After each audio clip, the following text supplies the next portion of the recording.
Well, it's decision day 2025 for Anambra State as they head to the polls to voting their next governor. Will it be the incumbent or will any of the other candidates, in the other political parties, there are 16 of them, by the way, of course, displace the incumbent? We're about to find out within the next 48 hours or so.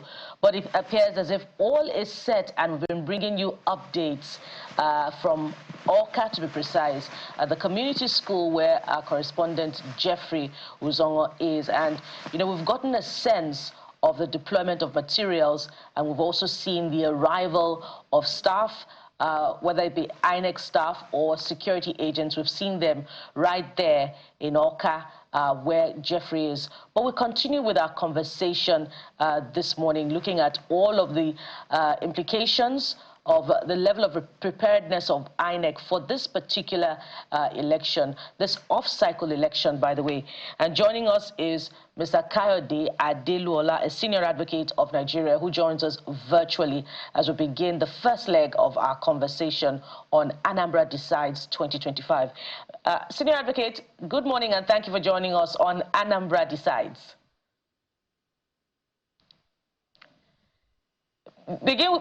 You may need to unmute your device so that we can hear you.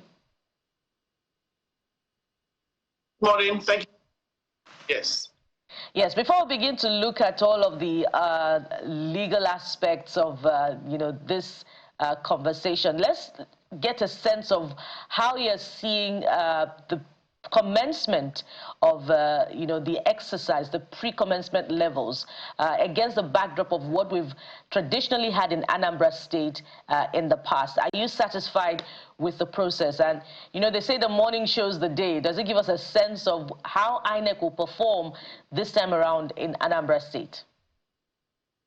Well, to start with, we have a new INEC chairman, Professor Amokuton, Senior Advocate of Nigeria, and this is his first test or baptism of fire. He has given us assurances that the elections will be properly conducted and there will be transparency, and he'll give it everything he can. So those are promises. Now my concern is, has he had ample time to review the processes, to review the material, and to review what should and should not be done, such that he can beat his chest and say for sure that the election in Anambra State today will be one that we shall all be very proud of. But given his assurances, I believe that he'll do what he can in this situation and give us a result or outcome that we will all be very proud of. That's one. And second, we understand that there was a peace meeting where an accord was signed by the contestants, assuring us that everyone will play by the books and that at the end of the day, whatever results we have will be accepted by them all. Now, those are things that give us some assurance that, well, we're in for a good run. And from what you have also portrayed on television, we see that the INEC materials are arriving at the proper time, so we don't have a situation where we would have materials coming in at 2 o'clock or 3 o'clock when people feel disenfranchised, feel disillusioned, and they're going home. So far, I'd say that I'm very hopeful that Anambra State will give us an election that we're all very proud of. And more importantly, I must say that I consider Anambra State as a state with people who are very enlightened. Yes, let's put aside for a moment the a lot of problems we've had in terms of violence and what have you. But generally speaking, this is a state with people who have demonstrated their ability and skills and professional attainments in various fields. So I believe that our community should be able to get people not only to do their best, but to also come out and vote. I'm hopeful. I'm quite hopeful that these elections will be one that we're proud of. And that is the expectation.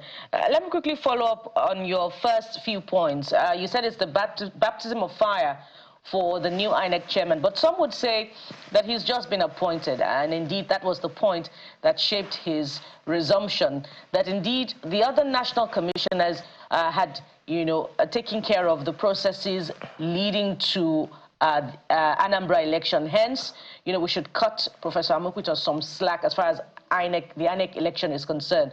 But where are you on this? Should it be a case of no excuses?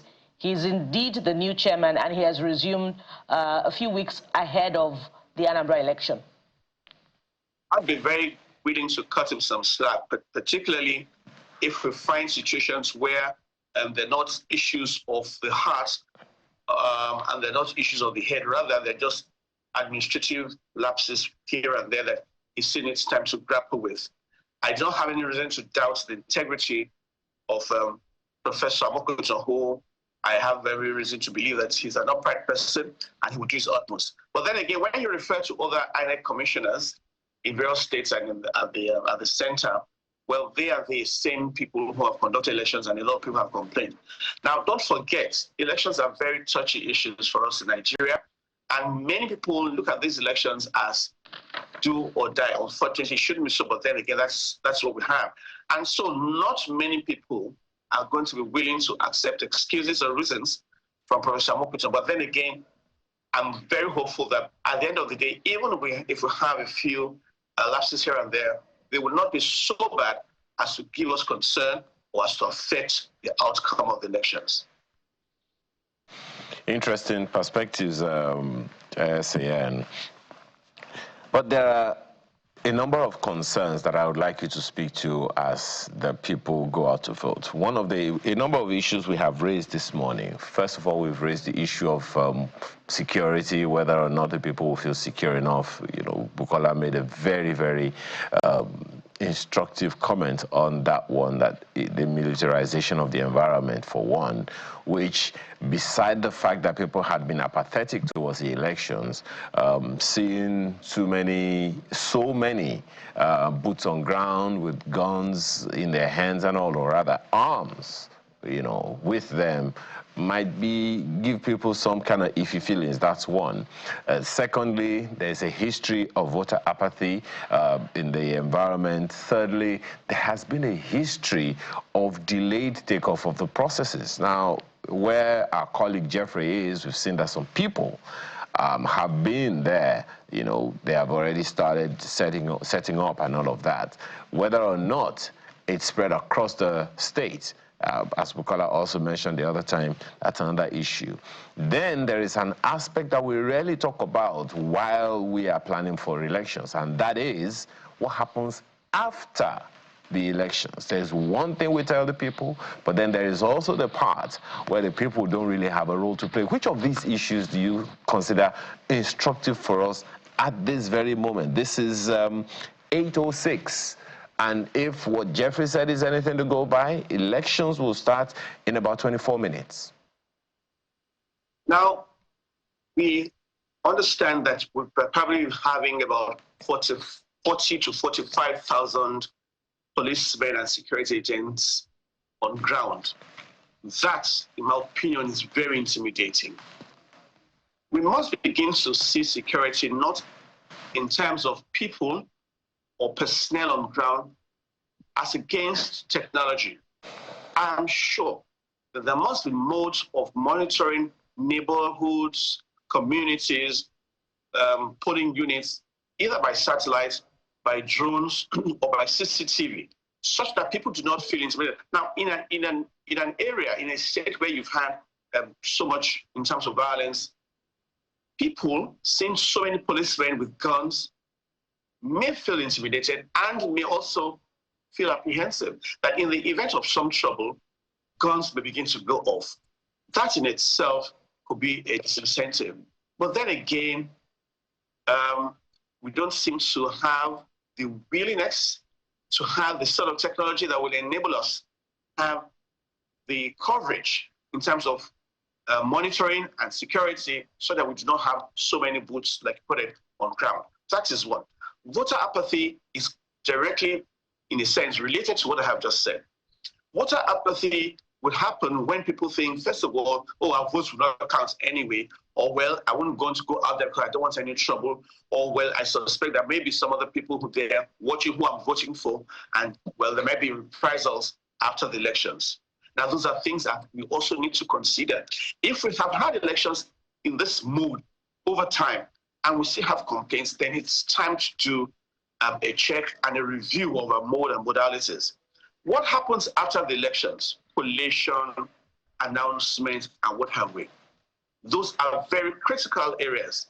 Now, we should have the iron, and that's what a lot of people have complained about. If you have the EC8 forms filled and they are submitted, they should be scanned with clarity so that before they close the work today, before the end of today, we should all have an idea of what direction the results are going so that no one has the chance or the opportunity or the ability to manipulate the elections. We cannot continue to have elections that will continue to make people feel it's just a waste of time going out there to vote because the results do not reflect our desires. But then again, I would implore members, the citizens of Anambra State, to please go out there and cast their votes. We have about 2.7 million voters. We have about 5,718 polling units. If everybody goes out there, it becomes very difficult for miscreants to disenfranchise you, to make it difficult for you to approach your polling unit and to vote. But then again, INEC has a responsibility. Political parties also have a responsibility because we've had a lot of people complain or suggested that there may be some vote buying. We must not allow that to happen. We're in the process, we're growing, but I think the growth has been quicker, swifter than we have seen. And you spoke about there was something else that you mentioned. But yes, about after the elections. After the elections, if people see that the results represent or reflect the desires of the people, I do not think those who have lost should simply go to the tribunals just as a matter of course, only to try and give the judiciary a bad name. If you have lost fair and square, congratulate whoever has won and hope for the best for another time. Thank you. I'm looking forward to that day where the politicians in Nigeria, particularly at the governorship level, will congratulate heartily someone who they lost an election to. But, I'd like to ask you something, sir.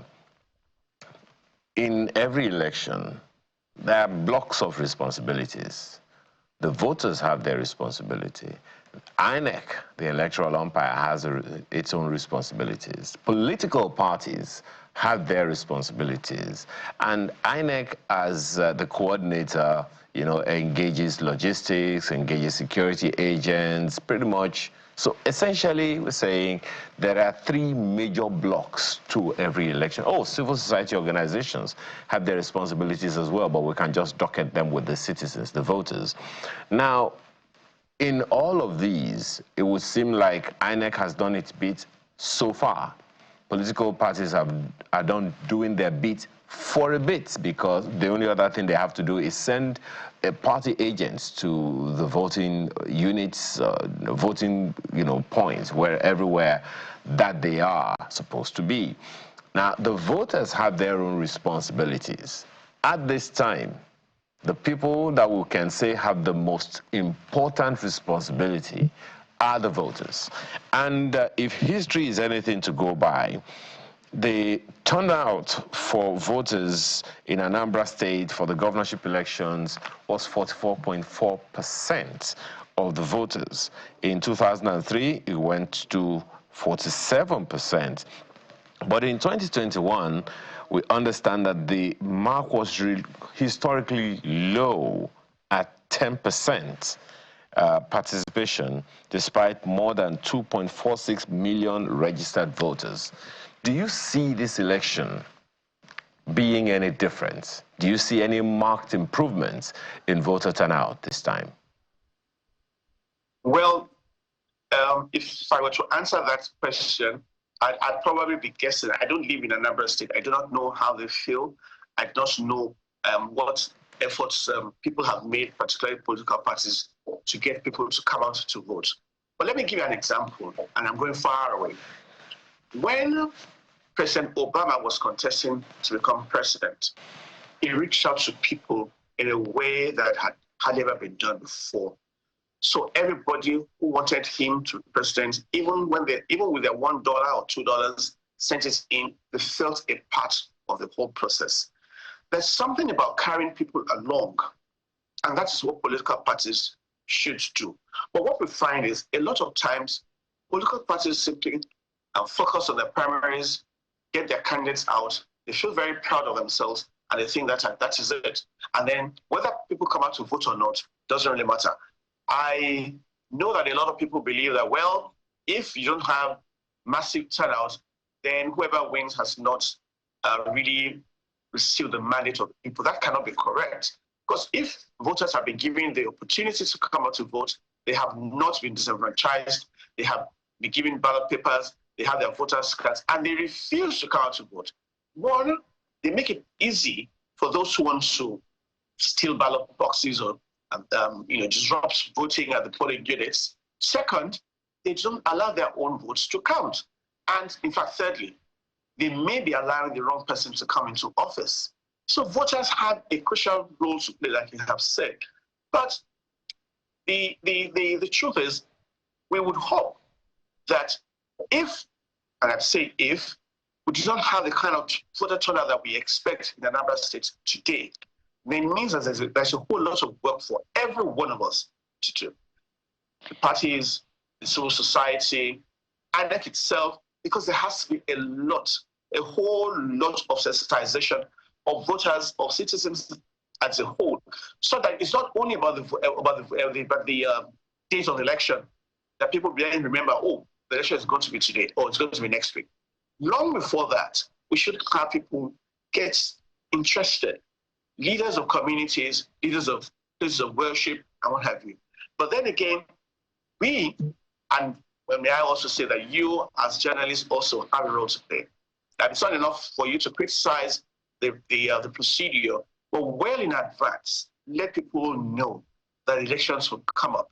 And if possible, reiterate that we had only 10% voter turnout at the last elections.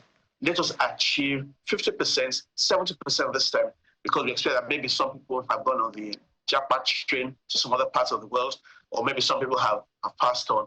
But then again, let those who are alive and able come out. Before I go to where I'm headed next, I'd like to quickly follow up on some of the points that you have made, and it has to do with voter awareness. Indeed, elections are always a multi-stakeholder responsibility, from security to the umpire to the media practitioners. But let's look at the political parties. When you see the final results of any election, particularly in Nigeria, there is always that huge element of invalid votes. And that goes to the factor of awareness, voter awareness and education. Do you get a sense that political parties are fully aware of the implications of their responsibility in terms of voter education? And it's not just political parties now, but also the electoral umpire itself. There's always a pushback when you ask them if indeed they have sufficiently deployed the funds allocated to voter education. But we do not see it in every election cycle. In the final results of elections, when you see the huge number of invalid votes, and then indeed the turnout of voters, help us understand what the responsibility of political parties and indeed the voter education department of the electoral umpire should be in terms of voter education. Let's say it as it is. Politicians run political parties. Politicians are largely after their own individual successes or benefits, unfortunately. How do we expect political parties to sensitize or educate the voters when there's so much infighting with the political parties themselves? Now, if you have a political party that is not even stable, how do you think they're going to have time to talk to voters? And then we watch them from a distance. They're fighting, they cannot agree on where and when to have them, meetings or congresses or what have you. And sometimes even the primary elections are held with so much acrimony. How do you expect them to educate people? Unless you have a timetable given to political parties, also, when they are expected to have clear-cut sensitization along specific guidelines. In other words, we may have guidelines saying that political parties must demonstrate their plans for sensitization to INEC over a period of time, 3-4 months to elections. Nothing partisan at that point in time. Just educate us. Tell us what we shouldn't be doing. Tell us when we place our fingers on the space for the political party, it should not smear the next political party's vote. Those are things you should let us know. Let people get interested. Make jingles that will make us almost sing them as songs as we go doing our chores, and let us realize that voting is not a matter for a big fight. It's a method of choosing our leaders to have progress. But if we continue to have invalid votes, it means that not only the political parties, not only have we not have political parties doing the beat, but INEC also perhaps has spent more time printing ballot papers for people who would not come out to vote. Then politicians should also be recognized as people who have so much at stake, so much money is spent on elections that it's about winning. Even if only 2 people come out to vote, they're satisfied. Do we want to get to a point where we are going to annul elections if we do not have a certain level of voter turnout? I don't know. I don't have an answer to that question. But then voter turnout has to become very important, and we must enable voters to come out by encourage them and sensitizing them appropriately. Thank you. You know, I was just looking at the final result of the 2021 election in Anambra State, and the total number of rejected votes is 8,000 plus, 8,100 and something or thereabout. And that could make a difference either for the winning candidate or for the candidate closest to the winning candidate. But we can only hope that the process improves from this point. Now, earlier on, the executive director of Yaga Africa, Samson Itodu, was talking with our correspondent, and he was calling on Ndi Anambra to come out, vote, and indeed stand to defend their vote. But somewhere on, INEC's verified X handle, they're saying that, they're educating on what to do and what not to do and what constitutes an offense in this election. And one of it is that if you stand around after voting without any valid reason, there are punitive sanctions, attached to that. But there is a huge distrust for our electoral process here, where the electorate are encouraged to stand and defend their vote, particularly when it comes to uploading, the final results to IREV. What would be your counsel to the electorate today, amid this concern, that INEC is also stemming from INEC's position that they shouldn't, be around after voting? What would be your counsel to the electorate in Anambra State? When INEC says once you vote, you must go home, the question is that the law or is that a regulation, or it's just that's their own advice in order that we may not have disruptions? Well, when voters vote, we can't tell the difference between a voter and a miscreant who's going to disrupt the elections and the voting. Now, we don't really also want to have 500 people at the polling unit standing or milling around after they have voted. That also could cause a bit of disruption. But the law has provided, or regulations have provided for political parties and candidates to have polling agents. That is what the political parties ought to ensure that they have. There should be a polling agent for each of the candidates at the polling units. It may be expensive, but if you have such support from the voters, I am sure that there will be voters who will volunteer to be your polling agents such that they can defend the votes that have been cast in your favor. So that is what I think going forward we should emphasize. List of polling agents should be sent to INEC.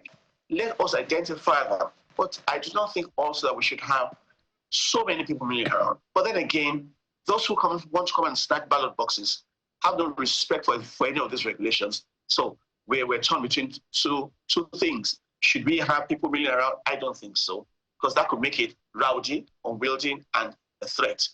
But by the same token, I think parties should have the opportunity, and which they do have, but should ensure that people come out there as the polling agents. If, for example, we have 16 polling agents at every polling unit, we have enough people to monitor the votes cast. Thank you.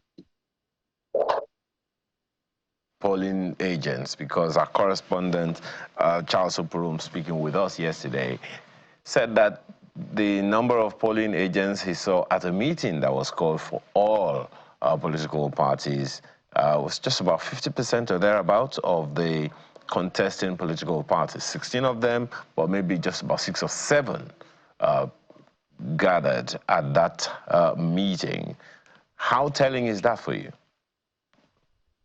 That suggests that, one, maybe some of those political parties don't have the funds to have 5,718 poll agents, because a lot of these poll agents, as I understand, unless they have cash on their hands, they will not appear. But then again, as I said, if you have supporters who genuinely believe in your cause, they won't need to be paid to stand to ensure that your votes are counted. So that says a lot.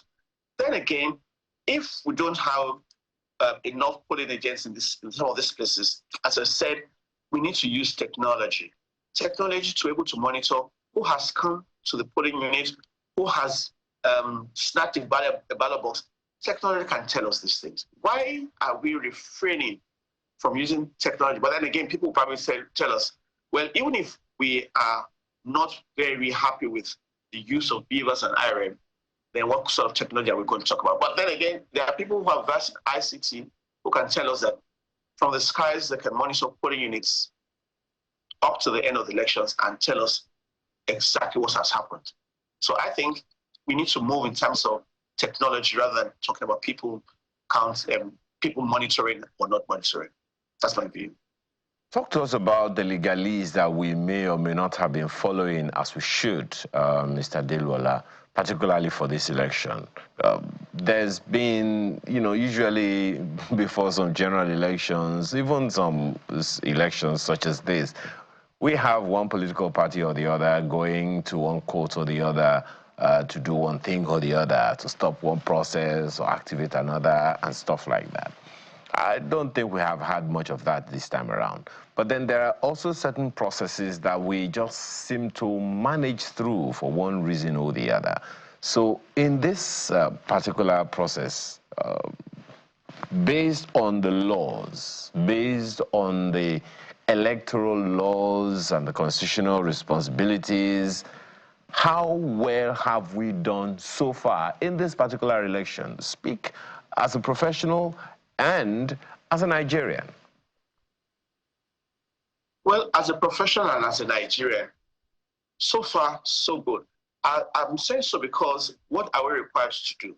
First, we need to have the voters register. That we have done, and that we have. Second, the political parties also ought to have primaries well conducted in accordance with the constitutions. So far, so good. We also need to have INEC present the materials and ensure that they are taken to the polling units under security, and they must be adequate for the purpose. Well, we're watching that. Then we need to ensure that the polling units are placed where they are designated so that voters don't have to search for them. That I think also has happened. Then we need to come to the accreditation of voters. That is where the trouble often begins. People get there and they say they were not accredited. That shouldn't happen. Because that's the reason some people will go to court after these elections. Then, going further, we need to talk about the counting and the collation and how the forms are filled. with no alteration, no cancellation. Anyone who's writing votes, 600 votes, 300 votes should be able to write parity. All right, Senior Advocate, would like you to hold your thought there. Looking forward to more of your, explainers on the legal implications of this election and how well we have done. But let's go to Awka now, where our correspondent Jeffrey Zong is standing by. It's about 2 minutes or thereabout to the commencement of voting, and we can see that all is set. But Jeffrey will tell us more. Jeffrey, go ahead. Hello. It's about maybe 1 or 2 minutes so when voting commences. But I want to walk you through what is already happening here and what is expected to happen when voting commences. So especially for those who haven't voted before, new voters, young persons, this is the first port of call. You come to this particular wall to ensure that this is the voter register, photocopied and pasted on the wall. You come here, you check for your name and your picture to establish the fact that you are registered in this particular polling unit. This is the very first port of call for every voter who comes here. If you don't see your name here, well, you may need to confirm from the officials why your name is not there. As soon as you confirm that, you proceed to here. I don't know, the officials are already, madam, how are you? Maybe you get seated too. Yes, so just follow us because they are still trying to put finishing touches because any moment from now the voting starts. So when you come here, this is where the beavers will be used for accreditation. If I can bother you, I don't know which of you I can bother for a moment, just to show. Yes, what is your PO? That's the polling officer. Yes. Channel TV. So as a matter of fact, when they come in, what is expected of them after they've established the fact that this is their polling unit? Jeffrey, move your hand up on the mic. You're covering the antenna, Jeffrey. Yes, move it up. Oh, sorry. After checking their name on the register there, they come directly to the APO1, who will actually verify them using the beavers. From there, they move to the APO2, who will check their name on the verified register being given to us from INEC. After that, they move to the PO to collect their ballot. Yeah, which is me. Yeah, to collect their ballot paper. Then it's left for them to make their own decision and cast their votes. Okay, I'm going to come to you for a moment. So I needed him to explain the process so we get to understand. So when the ballot has been handed to you, this is an open secret. So you come to this polling booth. Behind the polling booth, you can see policemen stationed not too far away from there. 2 unarmed policemen will be stationed. You can see already the elderly already seated, which naturally they will be the first to vote. The elderly, people with disability. Good morning, madams. Yes, are you ready to vote? How long have you been here? Since 7 o'clock. Since 7 o'clock? Yes. So you're very excited? Yes, and I know that you make your... No, you are not going to tell me you will vote for. Let me see your PVCs. Let me see your PVCs. Not like just... okay, just to be sure you're ready. Yeah. Yes, fantastic, fantastic. Please sit down, madam. Sit down, ma'am. Yes, mommy, sit down. So what will happen is that they will be the first port of call, or they will be prioritized as far as the voting process is concerned. They come behind this this box to come and cast their vote. Thumbprint in the right place. Thumbprinting itself is an important element in voting because that can invalidate your vote as well. Now, when you make your decision, this is the box where you will drop your ballot. And that's just about it. As soon as you drop your ballot, you can wait around to check exactly what is going on. But I'm going to come back to this particular polling unit. But something is happening on the other side. If the cameras can follow us as well. This is 003, polling unit 003, Ward 1, right here in Anambra, in Community School Anambra, in Awka South local government area. It appears at this particular polling unit, voting has already commenced.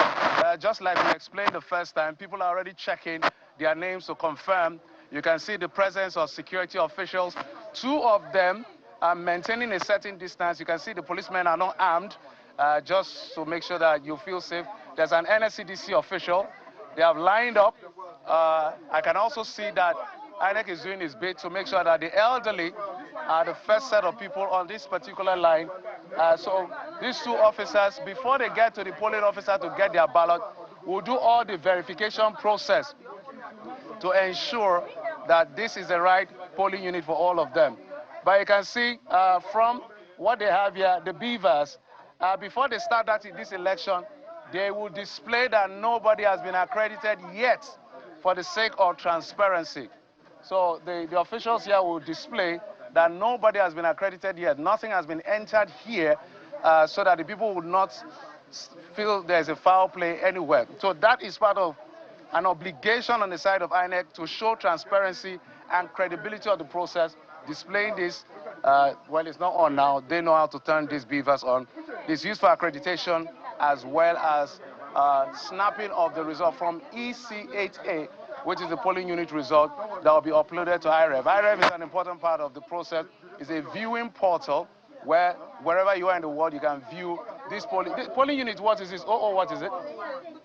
So this is Ward 1, polling unit 001, right here at the community school in Anambra in Oka South local government area. One of the things they will also display as well, I'm trying to look, is this to show that no ballot has been put.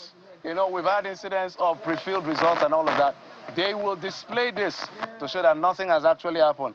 This is on the part of INEC. So this is actually how the process works.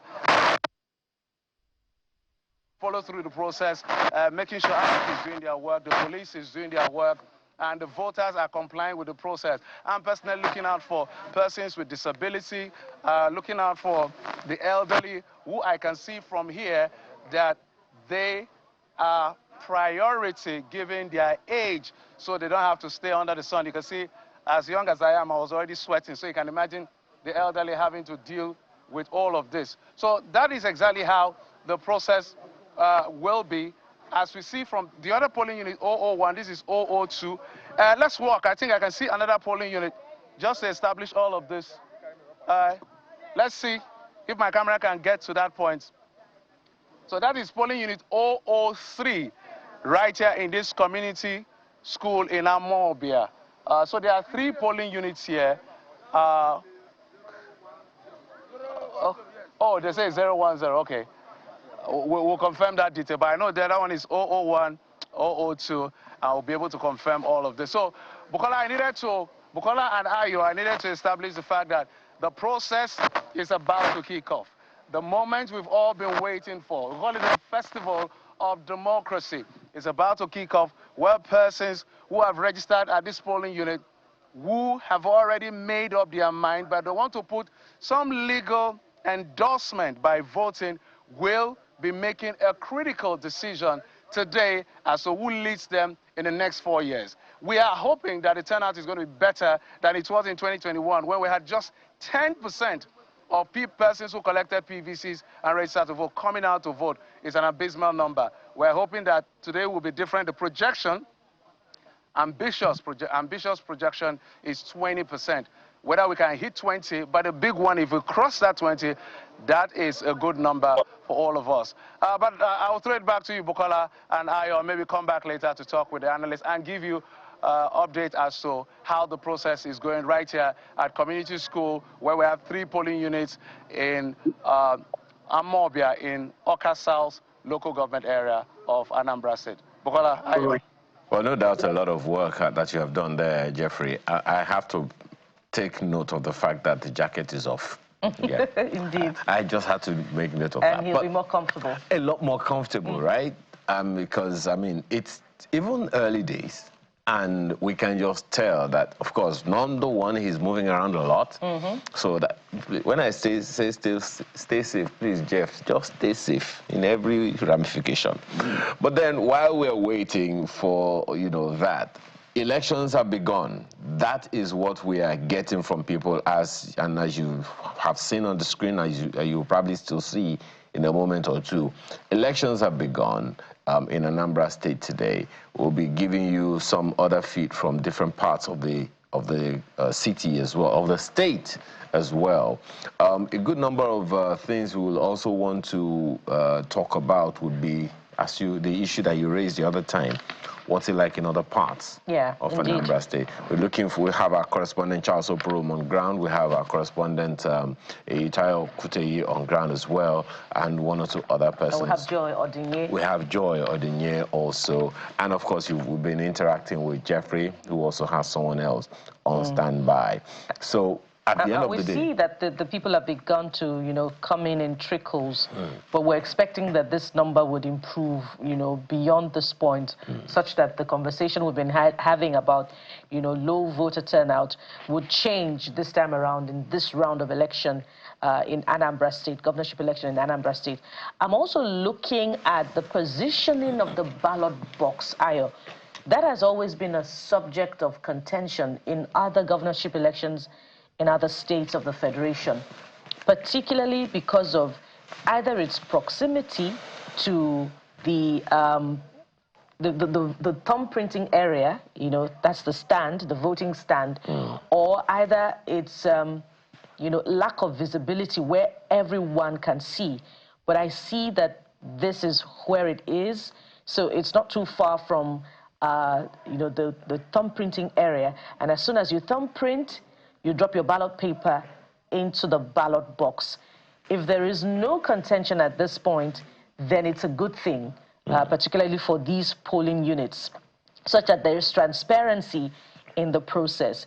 And hopefully, it is far removed from spurious, or if you like, dubious party agents who may want to influence the process. We've seen this time and again in many governorship elections, where party agents try to influence the decision or the choice of the electorate as they thumbprint and they drop their ballot box. But we hope that that will not be the case in this particular election. So we'll be keeping our eyes, and if you're watching as well, you need to be keeping your eyes very closely on the positioning of the ballot box. But Aya, what do you think about this number? In this particular, ward, we've seen 3 polling units in this location where Jeffrey is. It's 8 a.m. already. This should, begin to look like a number that we can use to assess the turnout of voters from the beginning. But we still have a few hours, but what are your thoughts? Well, it's just been 10 minutes of voting, so it's 8:40.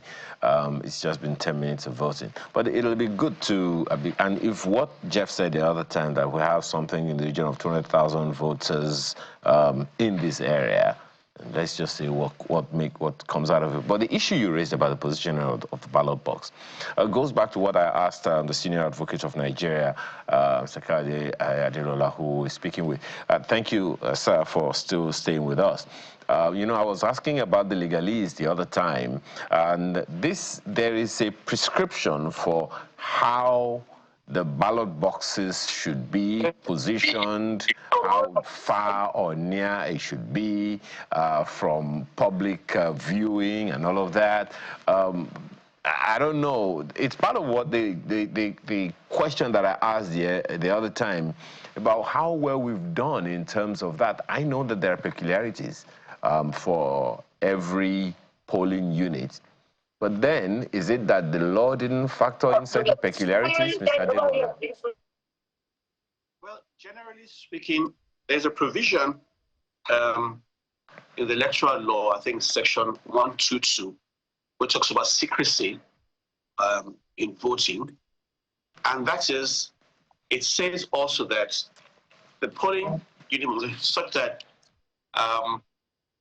the polling unit must be such that persons who are voting should not be accessible to by other persons who may wish to whisper to them what they should do or influence them.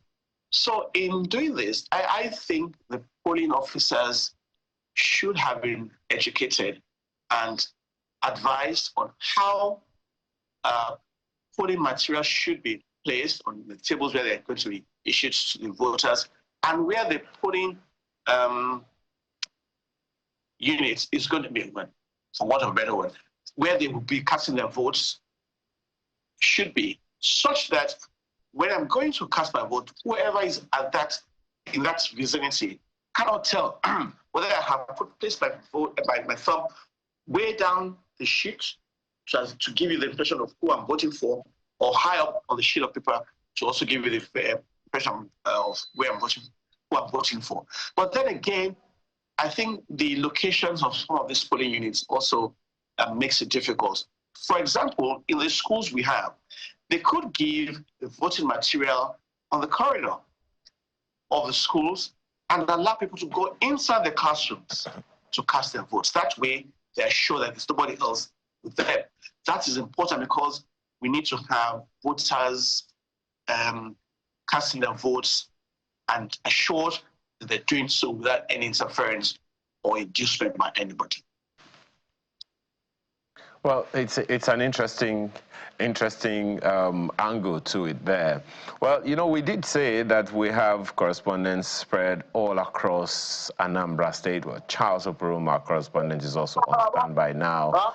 Well, Charles, you've given us one report yesterday. That's where I'd like you to start from. If there's been an improvement in the numbers, particularly of the party agents that you told us yesterday, about 50% of them, you said, were available in that meeting. I hope that number has improved, and then you can give us a brief of how far so far today. All right, good morning, Ayo. So right now I'm standing in front of no problem. I'm standing in front of local markets in Aguata local government area. When I'm on my way to another location. But when I got here, of course, there was a market going on. But then, if you look behind me, you see that some of the market masters have come to face everybody away. They've told them to go and vote. So they've told the market women to go and vote. Originally, when we got here, some people were, you know, their shops were open, they were selling, they were doing brisk business. But a couple minutes ago, some of the market masters got here and said, oh no, close down the shops, everybody go home and vote. If you don't vote, we are going to fine you 10,000 naira if we find you in this place. So it's very, very interesting because when I spoke to some of them, they're like, what is our business? We're not interested at all that. But now they've been forced to shut down their shops and leave the market. So that's what's happening here. But of course, on my way to this place, I saw different polling units. Some were open, people were coming, you know, some voting had started. But I found this very fascinating because it was interesting that they were not interested in the election. They were more interested in doing their business. Ayo. Interesting. Okay, well, now that is that, and the go vote is being enforced. Bukala has said that we hope we'll get to a point where we won't have to shut down the market simply because we want to go vote. But how far so far, really? Have the elections started at the certain places that you have been to? Because in Awka, where Jeffrey is, elections have started, and I can see even right now on the screen we're watching that elections have started in Awka, and that's in the second biggest polling area in Anambra State. What have you observed in terms of the arrival of INEC officials and all?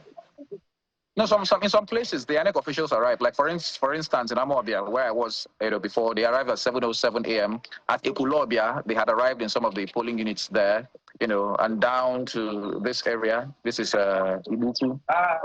Some of the schools we passed, election officials were there. Yesterday, after his interview off the camera, I was talking with the INEC National Commissioner, and I asked him, I said, are you guys going to break a record with regards to the early arrival of voting materials? And he said, I promise you people 7 a.m. arrival time. And I said, okay, fine, that's fantastic, So I don't know how that is going to be possible. 7 a.m. has passed, but some of the places where we went to, the materials arrived on time. There's been no incidents recorded thus far, but as we continue to move along this road, we'll continue to watch, observe, and report back to the studio. Ayo. Charles, I'm looking at the register tally on INEC's verified X handle here, and I can see that Aguata, where you are, has a total of 150,575 number of collected PVCs. But we can arrive at a fair, answer, maybe a bit too early, of what number would turn out? Because I can see motorcyclists just riding past you where you are and people just going about their businesses. But what have you seen in terms of the electorate coming out to vote in the polling units in that area where you are? I can see the motorcyclists yet again. Okay. All right. Sorry. New set of people arrived. They are trying to find out who we are and all that. Yeah. Okay. So far so good. Like you pointed out, we are more focused on their business. In this part of the country, people tend to be very suspicious about people that they don't know. So off the camera, they are interacting with my cameraman. Just trying to take them more or less. I will soon leave this place.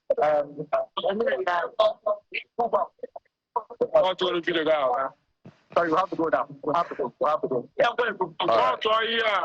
All right, thank you very much. Just please stay safe. I know that you have a way of handling yourself, but just please stay safe. And important issues that has been raised, let's just be sure that, of course, Charles Operum is safe where he is right now. What is important in all of this, excuse me, is, and a crucial issue that he has also raised, the conversation we started about voter apathy, about whether or not people are interested in these elections. And now some people would rather go to the market to work, which is, their prerogative. But there are expectations. If they say they are not interested, the money invested is like you have a party. You invited guests, you prepared food for them, and then they choose not to show up for the party. For the feast. Now, gosh, that's wasted food. Something Etodo was saying, this is a festival of democracy. Exactly. And it becomes less of, that description when those who are supposed to come celebrate the festival do not show up. And you look at Aguata where Charles was just, or I believe still is, moments ago, you could see people just going about their businesses, a lot of activity, and there's supposed to be restriction on movement, but we saw a lot of motorcyclists just riding past that area. That shows a lack of interest in the process. And that also shows, my apologies for Bukola for putting in, and that also shows the extent to which or not we have given them the awareness or they carry along, so to speak. Because if people are demonstrating that they don't have any interest in the process, you are asking the question whether or not we mobilize them enough, whether or not we give them a sense of reason to be there. People go where they know that they have to go, but they haven't seen, maybe it also speaks to something you said earlier, Bukola, about impact of governance or a lack of it in the lives of the people, because looking around, one would wonder whether or not those things have happened, as significantly as they should. We understand, for instance, history tells us that for 11 years, local government elections didn't hold in Anambra State until, I think, 2021. Now, that is... And we understand why, that is. Okay. Yeah. So there is that. But then that reason should never have been. That reason should never have been in the first place. So, well, Mr. Adelola, you also got that, you saw a part of that report from our colleague, Charles Operum, who was telling us what is happening in the particular location and the way that he had to be, hushed off of the way. What are your thoughts?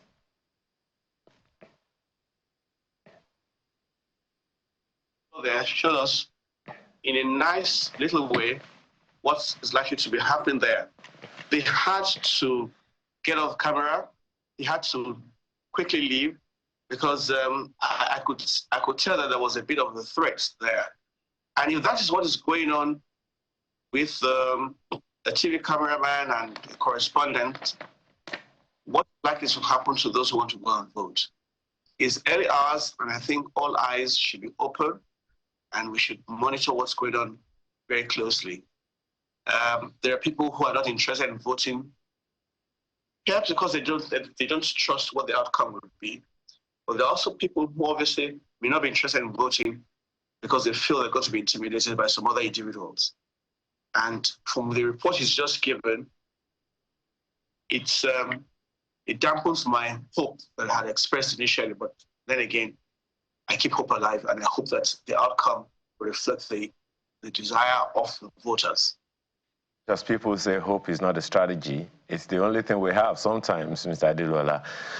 Excuse me, just for the benefit of the viewer who saw some of the things that occurred while Charles was speaking the other time, we have information that he is safe, so please. He is very, very safe. It was the market coordinators who just wanted to ascertain who he was and that he doesn't have any political agenda and all of that. So yes, Charles Operum is safe. We'll still see him again. He's going to other localities as he has told us, and he's going to bring us more information. Now, for you, Mr. Adeluola, just before Bukola comes on, it is still smelling of disinterest on the part of the people. I'd like you to speak to that as well. The fact that people, Anambrarians, the Anambra, let me use that term, told Charles they are not interested. They had to be forced to close their shops to go and vote. It raises the question Bukola mentioned earlier about whether or not the people have a sense of ownership in the governance process. Well, if people have been told to go to shut their shops, close their shops, and go and vote, the question is, have they actually gone home to sleep, or they have gone to vote? Some people, because they're not really interested, may not even know where they have their PVCs. Some other people are just determined not to vote. Then it comes back to what we had said earlier. There's a need for sensitization going forward. And we have between now and 2027 for another grand elections to take place. We need to do a lot about that. People should not say they're not interested, unless, of course, they have been given reasons not to be interested. Reasons such as the outcome never reflects what we have voted. Reasons such as people will come and intimidate us. So there's a lot of work for everyone. Those of us who are educated and enlightened, journalists and television stations, INEC, political parties and politicians as a whole. That's a whole lot of work for us to do. And then again, the section 125 of the electoral law provides for offenses on the day of voting. If you interfere or intimidate people, you'll be punished. But the punishment is a slap on the wrist. It's 500,000 naira or 12 months imprisonment. So some people will dare go to polling units where they think that the opponent has an upper hand, disrupt it, and they'll be willing to get 500,000 naira from their patrons to pay for the fine, and that's it. So we need to look at these things more seriously too. And so earlier on, you were, giving us an explainer on the legal implications of the different processes that form part of the conduct of this election. I'd like you to return to that, specifically with, a provision of clarity on which areas would be, an integrity test for the electoral umpire. Let us go straight to the point. The major test would be the use of the beavers. People want to be accredited. They want to vote. If people get to the polling units and they cannot be accredited for any reason whatsoever, and they go home without casting their votes, that casts a major slur. And that is what we have found in some elections in the past. That shouldn't happen. And people should be able to access the IRM. If there has been any problem with the technology or with the use of the equipment, we ought to have resolved that before now. And that's why I was saying that I don't know how much of that Professor Amukwena was able to analyze or investigate or inspect, so that he can give us an assurance that these equipment in only one state will function. We ought to have them so that at the end of the day, as I said, everyone who presents himself to vote will be accredited, and everyone who has cast his vote will be sure that the votes cast and the results as printed on the EC forms will be scanned onto IRA, and anyone, wherever they may be able to tell what has happened. But for the apathy, which we also spoke about, that's not a matter of law, it's a matter of civic responsibility, and all those who ought to vote today should simply be encouraged to go out there to vote. And as much as possible, we should ensure that those who want to disrupt voting or the process are not allowed to do so. That, again, is where the agencies, the security agencies come in. The police must ensure that at every polling unit and around the booths, people are not allowed to disrupt the process. But I come back to the same thing I had said again. We need the use of technology that cannot be disrupted by anybody for monitoring this whole process and ensuring that we can have an account and report of how well the voting has gone. Yeah, and there's more to unpack from that point that you have made about Form EC8A. But we'll return after this short break. We must take a moment now to follow up on that. Our guest is Mr. Kayode Adeluola, Senior Advocate of Nigeria, and it's Anambra Decides 2025. The process has started already. Voting is underway. Stay with us on Channels Television. We'll be right back.